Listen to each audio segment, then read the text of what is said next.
ইলেকশনে কে জিতবে এইটা এপিসোড শেষ হইলে বুঝতে পারবেন। আলোচনাটা শুরু করি।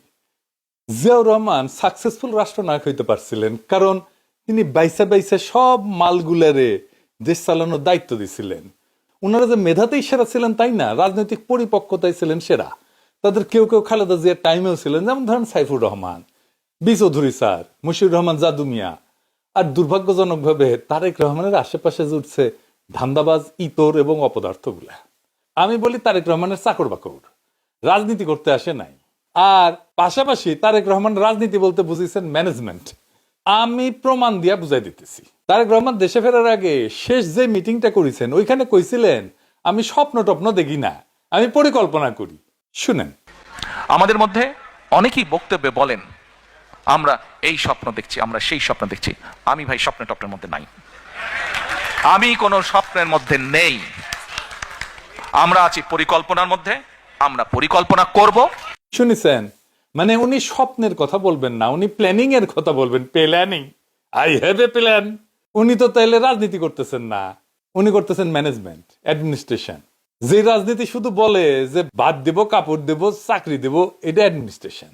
রাজনীতি তখন শুরু হয় যখন প্রশ্ন ওঠে ওই ভাতের মালিককে, এই কাজের শর্তকে ঠিক করে, এই কাপড়ের দামের উপরে কার নিয়ন্ত্রণ, আমি মুক্তভাবে সিদ্ধান্ত নিতে পারতেছি কিনা, আমি আজাদ কিনা, এই কাপড়ের দামের উপরে কার নিয়ন্ত্রণ, আমি কথা বলতে পারবো কিনা, আমাকে কেউ গুম করে দেবে কিনা, আমার সভা সমাবেশের অধিকার থাকবে কিনা। শুধু জিনিস দেওয়ার প্রতিশ্রুতি দিলে মানুষ ভোক্তা হয়, রাজনীতি মানুষকে নাগরিক বানায়। রাজনীতির কাজ জনগোষ্ঠীকে নাগরিক বানানো, সার্ভিসের ভোক্তা বানানো না। মানুষের পেটে ভাত ছিল না জন্য দেশের মানুষ রক্ত দিয়ে হাসিনাকে হটায় নাই। তারেক রহমান রাজনীতি করতেছেন না, মানুষকে ডিপলিটিসাইজ করতেছেন। ভাত কাপড় কাজ, এই তিনটা জিনিস হচ্ছে রাজনীতি শুরু হওয়ার শূন্য বিন্দু।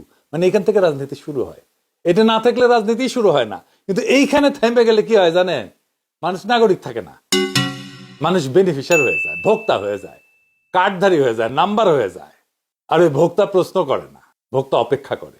কিন্তু মানুষ রাজনীতি করে অপেক্ষা করার জন্য না, মানুষ রাজনীতি করে স্বপ্ন দেখার জন্য। হ্যাঁ, স্বপ্ন, এই শব্দটা তারেক রহমান ভয় পায়। উনি স্বপ্ন দেখতে চান না। স্বপ্ন মানে পোস্টার না, স্বপ্ন মানে স্লোগান না, স্বপ্ন মানে আমি কেমন মানুষ হয়ে বাঁচবো সেটা স্বপ্ন। আমি কোন ভবিষ্যতের দিকে যাচ্ছি সেটা স্বপ্ন। আমি কেমন দেশ চাই সেটা স্বপ্ন। আমি কেমন সমাজ চাই এটা স্বপ্ন। আমি কিভাবে পৃথিবীতে কন্ট্রিবিউট করতে চাই এটা স্বপ্ন। আমার দেশকে কিভাবে চিনবে সেটা স্বপ্ন। আমার সন্তানের ভবিষ্যৎ কেমন হবে এটা স্বপ্ন।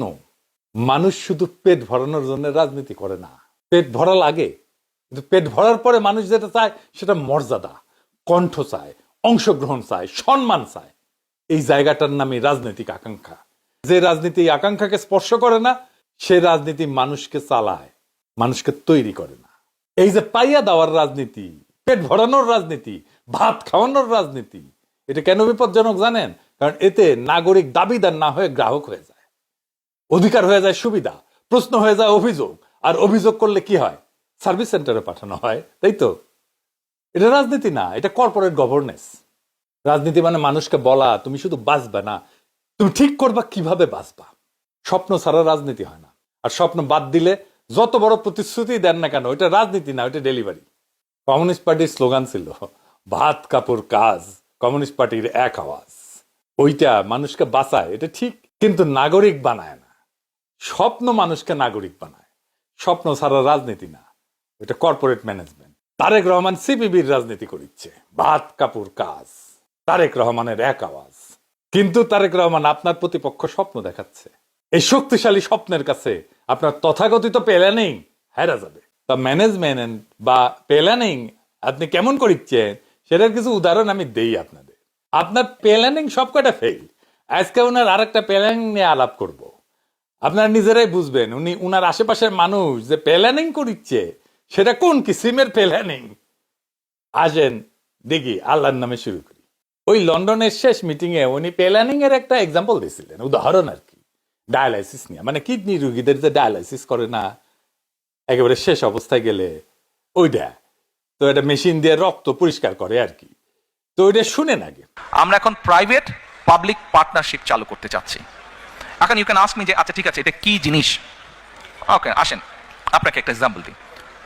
ওসমানী মেডিকেল কলেজ, ধরেন ওসমানী মেডিকেল কলেজের যে ডায়ালিসিস, এই যে কিডনি রোগীর যে ডায়ালিসিস করতে হয়, এই ডায়ালিসিস যে মেশিন আছে না, আছে তো মেশিন, আচ্ছা, তো এই মেশিন আছে, এই মেশিনের ধরেন ক্যাপাসিটি হচ্ছে, সে এক্সাম্পল, মেশিনের ক্যাপাসিটি হচ্ছে এভরি মান্থে 100 জন মানুষকে সে ডায়ালিসিস করতে পারে।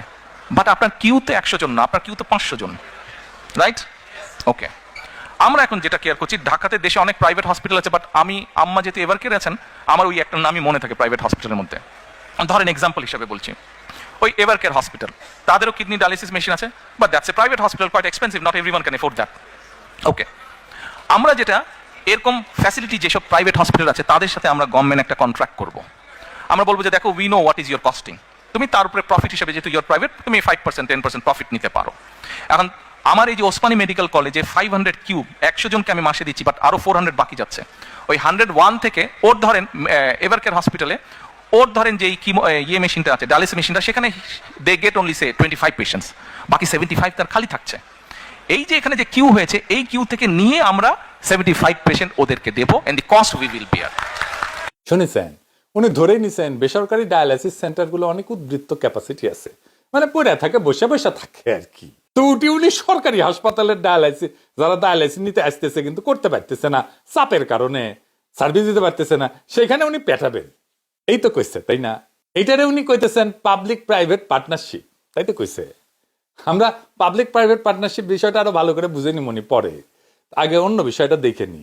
তবে এইটা কিন্তু ধরে নিতেই পারি, তাই না? আমরা সবাই ধরে নিতে পারি, বিএনপি যাদেরকে স্বাস্থ্য মন্ত্রণালয়ের দায়িত্ব দেবে, স্বাস্থ্যমন্ত্রী বানাবে, তাদেরকে দিয়ে প্ল্যানিং করেছে, তাই না? কারণ তারেক রহমান তার ডাক্তার না। আসেন এবার দেখি বিএনপির এই পুরা টিম, এই স্বাস্থ্য টিম যারা দেখিচ্ছে, আমি তো স্বাস্থ্য নিয়ে একটা এপিসোড করেছি, এরা কেমন মূর্খ, অপদার্থ, অশিক্ষিত এবং কমন সেন্স বা কাণ্ডজ্ঞানের অভাব। আসেন এটা একটু বুঝে দেখি। বেসরকারি সেন্টারে ডায়ালাইসিসের দাম বেশি জন্য এখানে ডায়ালাইসিস করতে যাবে না রোগীরা, এটা একটা মারাত্মক ভুল ধারণা। কমন সেন্স বা কাণ্ডজ্ঞান দিয়ে এই প্ল্যানিং যে অন্তঃসার শূন্য, এটা বোঝা যায়। উনি চেক করেন নাই যে বেসরকারি ডায়ালাইসিস সেন্টারগুলোতে আসলেই ক্যাপাসিটি উদ্বৃত্ত আছে কিনা। মানে ওই যে উনি আসার পরে প্ল্যানিং করেছিল না, উনি ওই যে আহতদের দেখতে যাবে হাসপাতালে, তারপরে দেখে রুগী নাই, এটি দেখি চাও, ওই রকম প্ল্যানিং হয়েছে। এটা বেসরকারি সেন্টারগুলোতে ক্যাপাসিটি কখনোই উদ্বৃত্ত থাকবে না, থাকার কথা না। ক্যাপিটালিজম চলে সাপ্লাই ডিমান্ড দিয়া। ডায়ালিসিসের খরচের কারণে যদি বেসরকারি কোনো সেন্টারে রোগী না আসে, তারা দাম কমায় দিবে। ডায়ালিসিসের সাপ্লাই বেশি থাকলে ডিমান্ড কমে, ফলে দাম কমে যায়। ডিমান্ড বেশি থাকলে দাম বাড়ে। দাম কমায়ও যদি রোগী না পায় হাসপাতালগুলা, বেসরকারি হাসপাতালগুলা, তাহলে হাসপাতাল ওই সার্ভিস বন্ধ করে দিবে, চালায় রাখবে না, কোনোদিন ফেলায় রাখবে না। ক্যাপিটালিজম এভাবে চলে না। আপনি বেসিক ইকোনমিক্স জানলে এই প্রস্তাব দেখে ফেলাই দিতেন, বেসিক ম্যানেজমেন্ট জানলে জানতেন এটা প্ল্যানিং এর মর্যাদাই পায় না। আর এইটারে তারেক রহমান ওনাদের বুদ্ধিবৃত্তির চরম নিদর্শন হিসাবে দেখাইতেছে। চিন্তা করেন কি অবস্থা একটা দলের, কতখানি দেউলিয়া, কতখানি বুদ্ধিবৃত্তিক ভাবে শূন্য। আপনারে তারেক রহমান একটা আন্তর্জাতিক গবেষণাপত্র দেখায়, আন্তর্জাতিক জার্নালে ছাপা হয়েছে, কিন্তু রিসার্চ করছে আমাদের দেশের এক্সপার্টরাই। বেশি দিন আগের কথা না, 2023 সালের। এইখানে ডায়ালাইসিসের হিসাব দিচ্ছে। এটা সাহেব 1 নম্বর টেবিলটা দেখেন, এইখানে প্রাইভেট আর গভর্নমেন্ট সেন্টারের ডায়ালাইসিস মেশিন কতটুকু ইউটিলাইজ হইতেছে, কতটুকু উদ্বৃত্ত আছে তার হিসাব দিছে। এই যে দেখেন, 1 শিফট কতগুলো ইউজ হয়, 3 শিফট কতগুলো ইউজ হয়, 2 শিফট কতগুলো ইউজ হয়, সরকারি কতগুলো ইউজ হয়, বেসরকারি কতগুলো ইউজ হয়। এই হিসাবে বেসরকারি ডায়ালাইসিস মেশিনগুলোর আমি হিসাব করে দেখছি মাত্র 2% উদ্বৃত্ত ক্যাপাসিটি আছে, মাত্র 2%। আর সরকারি ডায়ালাইসিস সেন্টারগুলোতে 20%, 20% উদ্বৃত্ত আছে, মানে 10 গুণ বেসরকারি সেন্টারের চাইতে। তো আপনার কি হওয়া উচিত? প্ল্যানিং আপনার তো হওয়া উচিত হিসাব অনুযায়ী সরকারি ডায়ালাইসিস মেশিনগুলোকে ফুল ক্যাপাসিটিতে ইউটিলাইজ করা।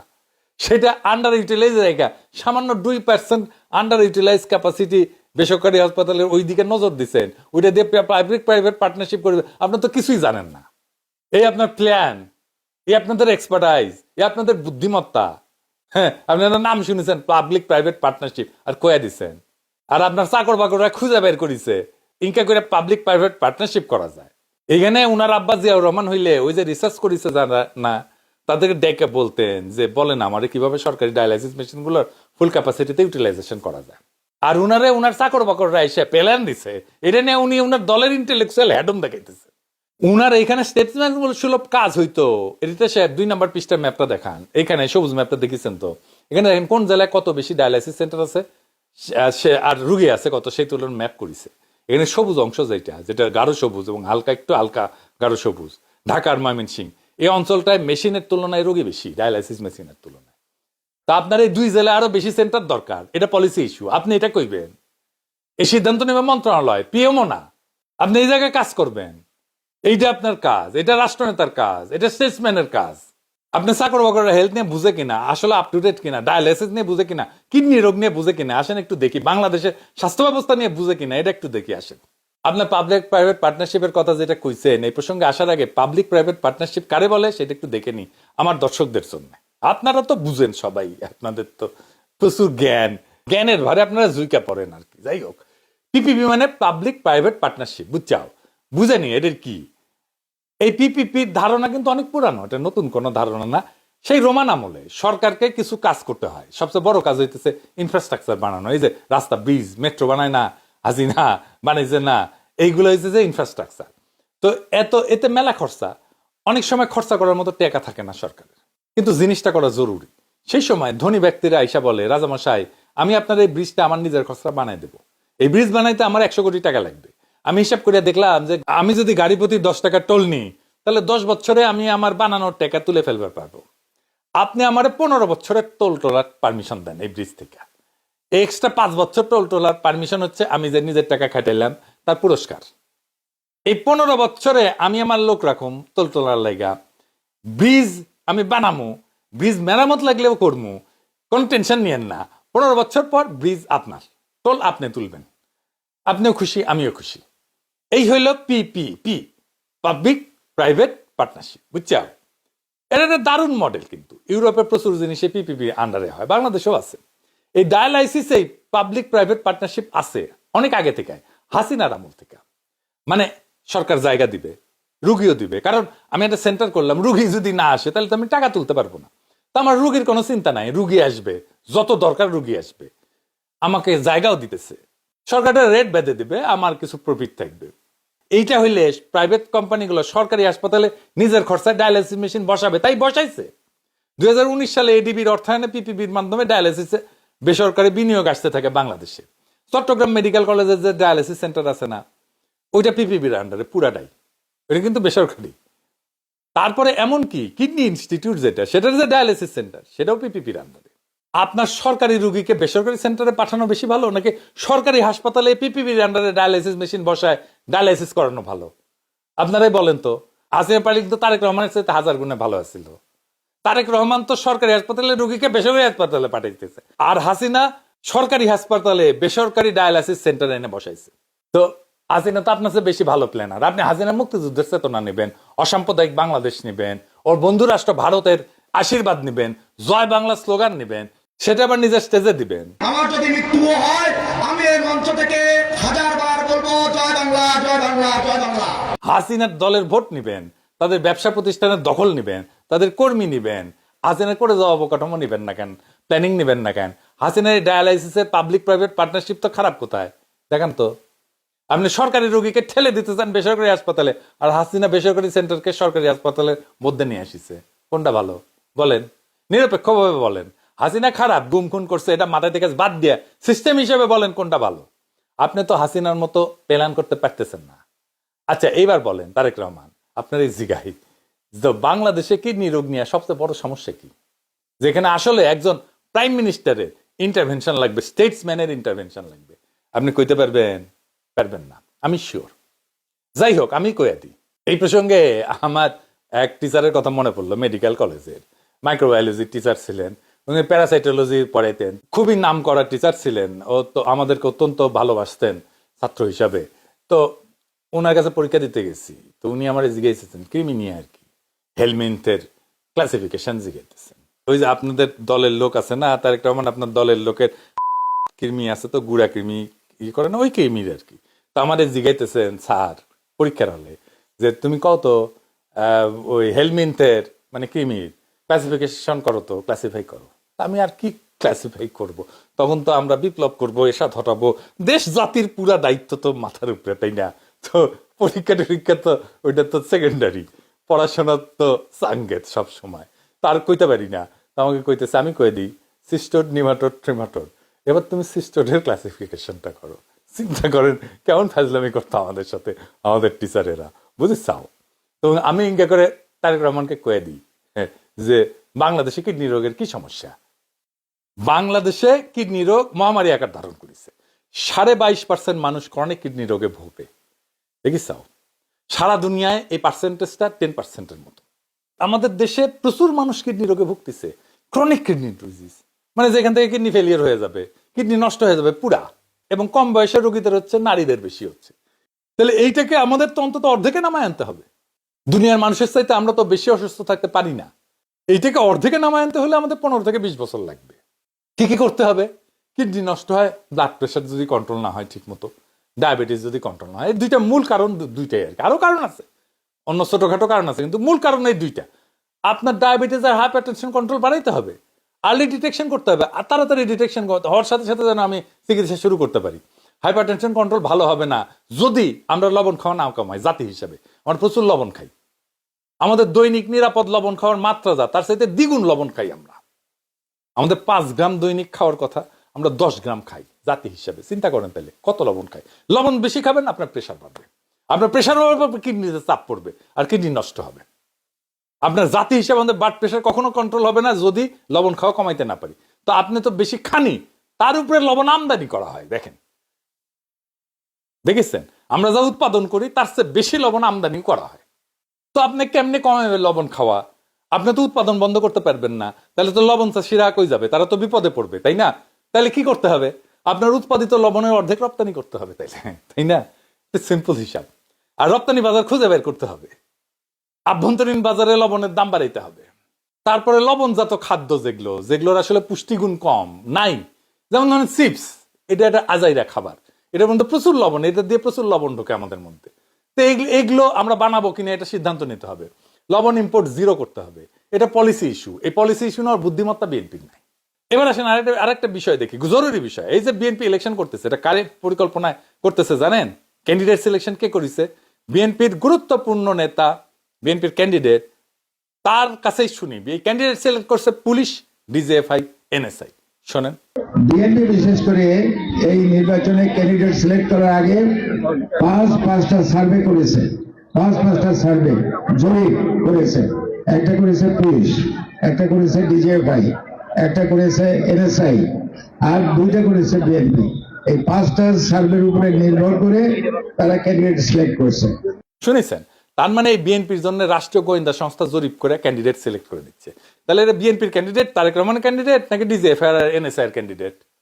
মানে বুঝতে পারতেছেন তো, হাসিনাও এইভাবে ক্যান্ডিডেট সিলেক্ট করতো, ডিজিএফআই, এনএসআই আর পুলিশ দিয়া।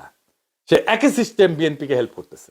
বাংলাদেশের স্বাধীনতা, সার্বভৌমত্ব এবং গণতন্ত্রের জাত শত্রু ফ্যাসিস্ট আওয়ামী লীগের শাখা প্রশাখা চারিদিক থেকে বিএনপিকে ক্ষমতা আনার জন্য তৎপর। এখন শত শত খুন করে, গুম করে, দেশটাকে লুট করে 15 বছরে দীর্ঘ ফাঁসিবাসী দুঃশাসন চালায় খুনি হাসিনা সহ কয়েক হাজার অপরাধী ইন্ডিয়ায় আশ্রয় নিছে। সেখানে হিন্দুত্ববাদী নরেন্দ্র মোদী সরকার ঘৃণিত এই ক্রিমিনালদের আতিথেয়তা দিচ্ছে। এদের সবাইকে দেশে ফিরে এনে বিচারের কাঠগড়ায় দাঁড় করাইতে হবে। এটাই 12ই ফেব্রুয়ারির জাতীয় সংসদ নির্বাচনের প্রধান ইস্যু। এই গণদাবির পক্ষে কে আর এই গণদাবির বিপক্ষে কারা, তা যাইনে শুইনে চিনে মানুষ ভোট দেবে এবার ইনশাল্লাহ। এর ভিত্তিতেই আসন্ন নির্বাচনে অংশগ্রহণকারী প্রার্থীদের জয় পরাজয় নির্ধারিত হবে। পরিশেষে একটা প্রশ্ন করি, একজন রাষ্ট্রনেতার কাজ আসলে কি? রাষ্ট্রনেতার কাজ হাসপাতাল চালানো না, রাষ্ট্রনেতার কাজ ডায়ালিসিস মেশিন বসানো না, রাষ্ট্রনেতার কাজ রাষ্ট্র কোথায় হস্তক্ষেপ করবে আর কোথায় করবে না এই নৈতিক সীমা টানা। আজ বাংলাদেশে কিডনি রোগ কোনো হাসপাতালের সংকটের কারণে হয়নি, এটা একটা রাষ্ট্রীয় ব্যর্থতার কারণে হয়েছে, পলিসিগত ব্যর্থতার কারণে হয়েছে। কারণ যখন 22% মানুষ ক্রনিক কিডনি রোগে আক্রান্ত হয়, এটা চিকিৎসার সমস্যা না, এটা নীতি, খাদ্য, বাজার আর জীবনের শর্তের সমস্যা। আমি যদি রাষ্ট্র চালাই, আমি প্রথমে জিজ্ঞেস করব না আর কয়টা ডায়ালাইসিস মেশিন বসাবো, আমি জিজ্ঞেস করব কেন এত মানুষ ডায়ালাইসিস পর্যন্ত পৌঁছাইতেছে, কেন মানুষের কিডনি নষ্ট হইতেছে, কেন ডায়ালাইসিস লাগতেছে, কেন আমাদের লবণ খাওয়া দ্বিগুণ, কেন উচ্চ রক্তচাপ নিয়ন্ত্রণে নাই, কেন ডায়াবেটিস আগে ধরা পড়ে না। এই প্রশ্নগুলো প্রধানমন্ত্রী না করলে আর কেউ করবে না। এখানেই রাষ্ট্রনেতার কাজ। ডায়ালাইসিসে আমি কোনো জাদু দেখাবো না, আমি জনগণকে বোকা বানাবো না। আমি জানি বেসরকারি ডায়ালাইসিস সেন্টারে অলস ক্যাপাসিটি নাই, থাকতে পারে না। আমি জানি সমাধান ওইখানে রোগী ঠেলে দেওয়া না। আমি রাষ্ট্রনেতা হইলে সিদ্ধান্ত স্পষ্ট হবে যে বেসরকারি বিনিয়োগ যাবে সরকারি হাসপাতালের ভেতরে, সরকারি মেশিন ফুল ক্যাপাসিটিতে চলবে, রোগী হবে নাগরিক, খরচের শিকার না। এটাই পাবলিক প্রাইভেট পার্টনারশিপ, এটা কোনো স্লোগান না, এটা দায়িত্ব ভাগাভাগি। আর বড় কথা, আমি চিকিৎসাকে ব্যবসা হিসেবে না, অধিকার হিসেবে দেখি। আমি এইখানেই থামবো না, কারণ রাষ্ট্রনেতা আগুন নেভায় না, কারণ আগুন কেন লাগছে সেটা বন্ধ করে। আমার রাষ্ট্রনীতিতে লবণ উৎপাদন থাকবে, কিন্তু আভ্যন্তরীণ বাজারে অতিরিক্ত খাওয়া বন্ধ হবে। স্বাস্থ্য খাত শুধু চিকিৎসা না, প্রতিরোধের যুদ্ধে নামবে। রোগ ধরা পড়ার আগেই প্রতিরোধ হবে। এই সিদ্ধান্তগুলা জনপ্রিয় অনেক সময় নাও হইতে পারে, কিন্তু রাষ্ট্র চালাইতে জনপ্রিয়তা লাগে না, নৈতিক সাহস লাগে। আমরা মানুষকে প্রতিশ্রুতি দেই না, আমরা মানুষকে ক্ষমতা ফেরায় দিই। কারণ এই দেশ কারো দয়ার উপরে দাঁড়াবে না। এই দেশ দাঁড়াবে নাগরিকের মর্যাদায়, নাগরিকের অংশগ্রহণে, সিদ্ধান্তের অধিকারে। ভাত কাপড় কাজ মানুষকে বাঁচায়, কিন্তু নীতি মানুষকে নাগরিক বানায়। এটাই আমাদের রাজনীতি, এটাই আমাদের রাষ্ট্র ভাবনা। কারণ আমরাই ইনসাফের আর আজাদির বাংলাদেশ, আমরাই বাংলাদেশ। ইনকিলাব জিন্দাবাদ।